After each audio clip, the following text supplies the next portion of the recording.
इसी को धर्म कहते हैं। और आजकल धर्म के व्यापार करने वालों की बाढ़ आई हुई है। हां, बहुत बड़ी फौज खड़ी हुई है उनकी। एक आया राम की कथा कहेगा 10 करोड़ लेके जाएगा, दूसरा कृष्ण की कथा कहेगा वो 15 करोड़ लेके जाएगा।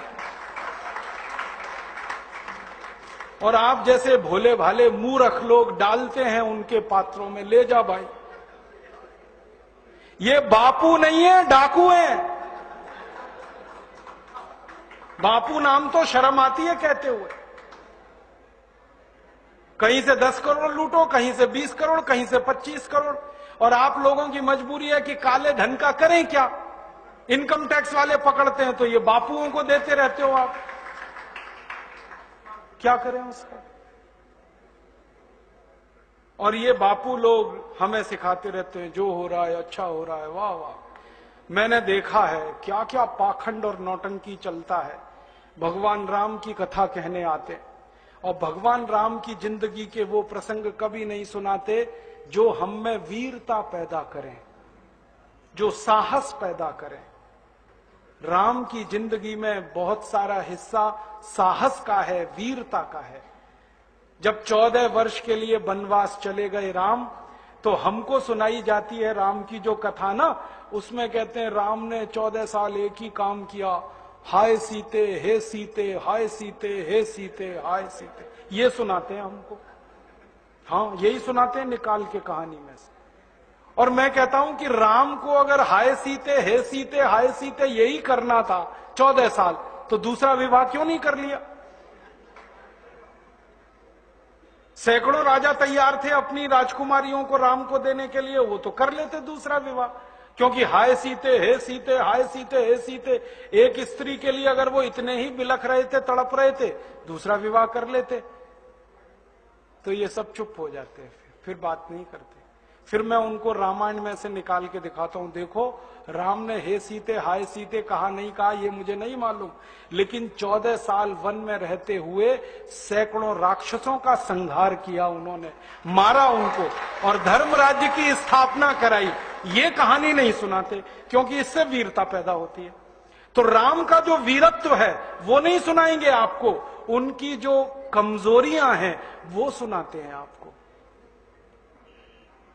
और राम कथा जब वर्णन की जाती है तो मंच पे बैठ के आहा कैसे आंसू, ढलल ढलल आंसू निकलेंगे, आपको भी रुलाएंगे, खुद भी रोएंगे। किस बात के लिए? हो, राम को वन गमन में इतना कष्ट हो रहा है, वन में इतनी तकलीफें हो रही हैं, तो राम की तकलीफों का वर्णन कर रहे हैं, आंसू आ रहे हैं। और ये सारा वर्णन एयर कंडीशन्ड मंच पर बैठकर होता है। अपने को तकलीफ नहीं होनी चाहिए, राम की तकलीफों का वर्णन कर। एयर कंडीशन मंच चाहिए, एयर कंडीशन घर चाहिए रहने के लिए, एयर कंडीशन कार चाहिए और चार्टर्ड प्लेन चाहिए आने और जाने के लिए, तब राम की कथा सुनाई जाएगी। जो राम जिंदगी भर पैदल चलते रहे, जिन्होंने अपना रथ भी छोड़ दिया था अयोध्या से निकलते समय, वो राम ने जिंदगी भर पैदल चल के काम किया और यहां एयर कंडीशन कारों में घूम घूम कर, चार्टर्ड प्लेन में घूम घूम कर राम की कथा सुनाते हैं। वो कथा वथा नहीं है, वो उद्योग है, व्यापार है, बिना टैक्स का। और मुझे बहुत शर्म है ये कहते हुए, समय आने पर प्रमाण से बात करूंगा कि राम कथा कहने वाले ब्लैक मनी को व्हाइट मनी करने के काम में लगे हुए एजेंट हैं और इससे ज्यादा कुछ नहीं है।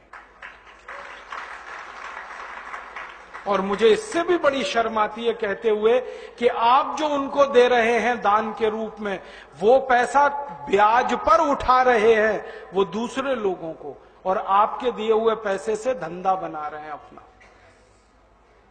फिर ऐसे कृष्ण की कथा कहने वाले आ जाते हैं, कहते राधे राधे राधे राधे राधे राधे, और कुछ कहो ही मत, राधे राधे। कंस को मारा, जरासंध को मारा, शिशुपाल को मारा, अधर्मियों को मारा, ये सब थोड़े में, राधे राधे राधे राधे बड़े में। हाँ, क्योंकि आपको कायर बनाना है ना, निर्वीर्य बनाना है, नपुंसक बनाना है, तो वीरता की कहानी क्यों सुनानी है? तो चुन चुन कर ऐसी कहानियां सुनाते हैं। और मैं आपको बहुत गंभीर बात कह रहा हूं कि ये सारे हमारे देश में जो पाखंडी लोग हैं ना, राम और कृष्ण की कथा कहने वाले, ये सरकारों के साथ मिले हुए हैं, क्योंकि सरकारों ने इनको एक कान में मंत्र फूंका है, तुम लोगों का ध्यान इस तरफ भटकाते रहो ताकि कोई महंगाई के खिलाफ न लड़े, गरीबी के खिलाफ न लड़े, बेरोजगारी के खिलाफ न लड़े, अत्याचार के खिलाफ न लड़े, वो डूबा रहे राधे राधे राधे राधे राम राम राम राम बस इसी में। और समझाते रहो तुम क्या लाए थे, तुम क्या ले जाओगे, क्यों व्यर्थ चिंता करते हो, जो हो रहा है अच्छा हो रहा है, आगे होगा और भी अच्छा होगा। एक रास्ता ये है। अब दो रास्ते हैं अपने सामने, एक रास्ता भगत सिंह का, ऊधम सिंह का, चंद्रशेखर का, एक रास्ता हमारे ये धर्म गुरुओं का, पाखंडियों का, जो राम की कथा, कृष्ण की कथा। मुझे बहुत ऑफर आए हैं, मैं आपको दिल का दर्द बता रहा हूं, सच में कह रहा हूं, आपसे नाम नहीं लेता। मुझे ऑफर आए कि तुम कहां बेकार भटक रहे हो, मेरे साथ आ जाओ। मैंने कहा बापूजी क्या होगा उसमें? तो कहने लगे जितना मिलता है वो डबल हो जाएगा। मैं बोलना कैसे? तो उन्होंने कहा तुम्हारी वाणी में बहुत जोर है और मेरे पास लोगों की भीड़ इकट्ठा करने का, मजमा लगाने का तरीका है।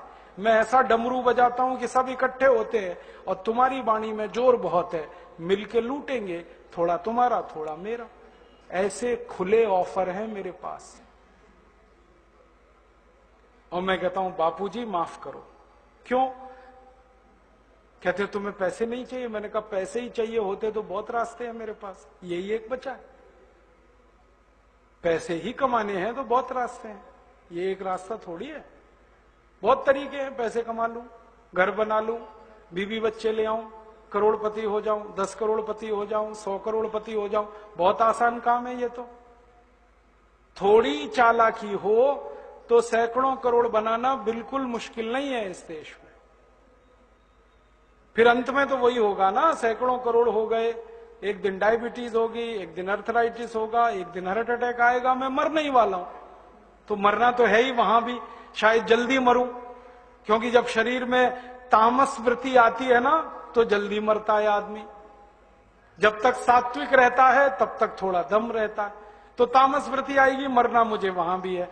तो क्यों ना इस रास्ते पे चल के मरूं जहां सात्विक वृत्ति भी है, मरना है ये तो पक्का ही है, जिंदा तो कोई रहेगा नहीं।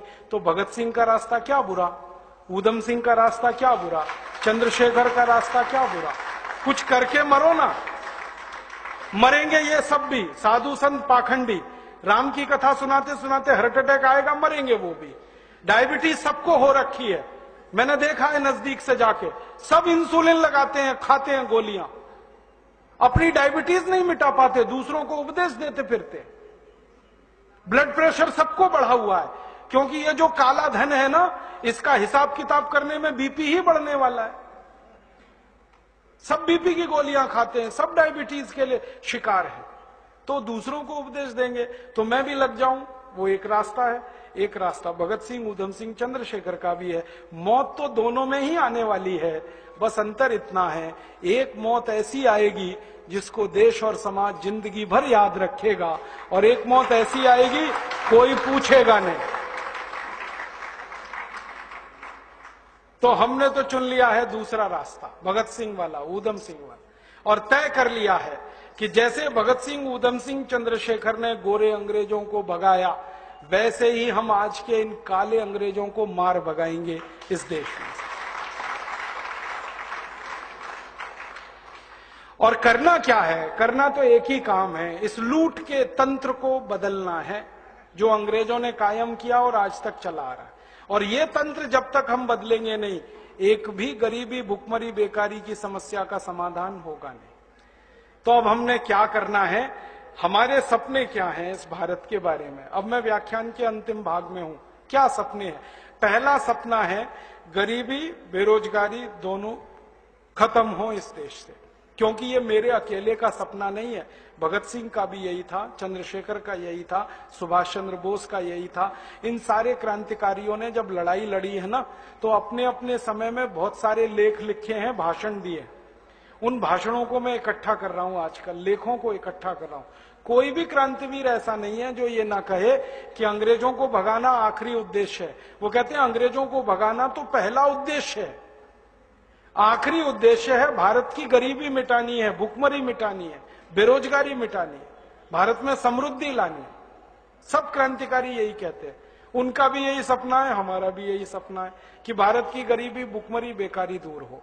अब इसको दूर करने के लिए पैसे चाहिए, वो कहां से आएंगे? तो एक तो रास्ता है कि और ज्यादा टैक्स लगाओ, पैसे लाओ। ज्यादा टैक्स लगा के गरीबी ही आती है, समृद्धि नहीं आती। दुनिया में सबसे महान अर्थशास्त्री चाणक्य ने कहा कि जिस राज्य की प्रजा ज्यादा से ज्यादा टैक्स भरती है उस राज्य के लोग भिखारी हो जाते हैं। इसलिए टैक्स तो कम से कम ही होना चाहिए। तो ज्यादा टैक्स लगा के पैसे लाना ये तो मूर्खता का काम है। तो फिर पैसे कहां से लाएं विकास करने के लिए? तो हमने लक्ष्य तय किया है कि नेताओं ने जो लूट कर काला धन विदेशों में जमा किया है, इसको वापस लाकर इससे विकास करना है देश का। और ये लूट का धन 258 लाख करोड़ है, कोई मामूली रकम नहीं है। इसको वापस लाके विकास करना है। आप बोलेंगे ये कैसे आएगा? इसको वापस लाने के 4 रास्ते हैं। पहला रास्ता है कि जिन विदेशी बैंकों में ये धन जमा है उन